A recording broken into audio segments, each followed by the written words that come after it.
If you like this video, click like. If you want to continue to follow our adventure, hit subscribe. Your support would be greatly appreciated.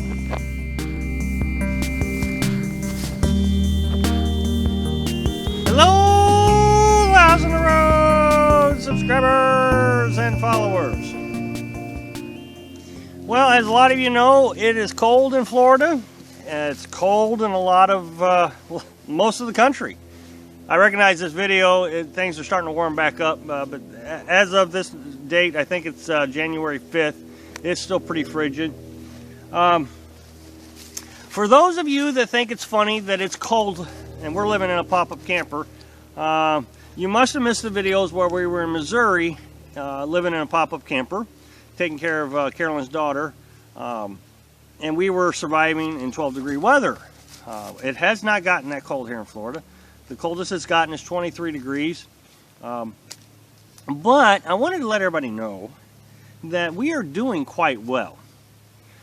I actually think we're going to come out pretty inexpensively on propane costs. We've been running propane during the day, but at night, and this is something that we learned from being in Missouri. When we were in Missouri, we were running the electric heater, the little ceramic electric heater. Was about this tall, and it was doing really well at keeping us warm. But the colder it got, the less efficient it did, and the more covers we would put on. Well, what was interesting is when we started to come down to Missouri, we got down to Mississippi and we slept in the truck, and it was 23 degrees. Now, I know a lot of you guys are going to know this, but we didn't. We really didn't. We were able to stay warm under a good layer of, several layers of blankets. So when we got here and it started getting cold, we started shutting the propane heater off at night, which is saving us a ton of money, we would just wrap ourselves up, and I'm wrapping myself up, in 6 layers of blankets. I have 3 blankets, I fold them in half. Carolyn's doing the same thing. So, and we're staying quite warm. There's been 2 nights where in the middle of the night we've turned on the heater, but for the most part we've done really well. And we haven't really winterized the camper like we did in Missouri. What I'm saying is, it is possible to survive in a pop-up camper in 12 degrees. It is possible. We did it. Not only did we survive, we thrived. We did very well. We still lived a normal life, a wintertime life, but we still lived a normal life. We weren't wrapped up all the time. No, we were quite comfortable. Most times we would we'd have our sweater on. I still wear a sweater. I do think that a lot of the negativity that comes to living full time and all this stuff is there's this mindset that you have to live a normal stick and brick mentality. I gotta have running water, and I gotta have heat, and I've gotta have a bathroom. No. Perhaps I'm just a nomad.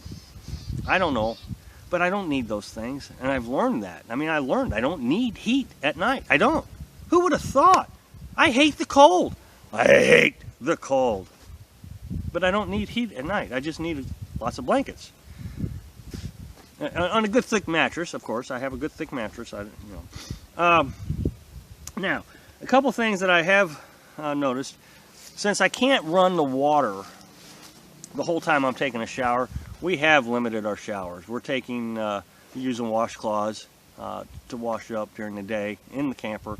There's no reason to push it. There's no reason to get hypothermia trying to take a shower. So we're not. Doing dishes, we still do dishes outside. That's not too bad. We do it in the heat of the day, when it gets up to above freezing.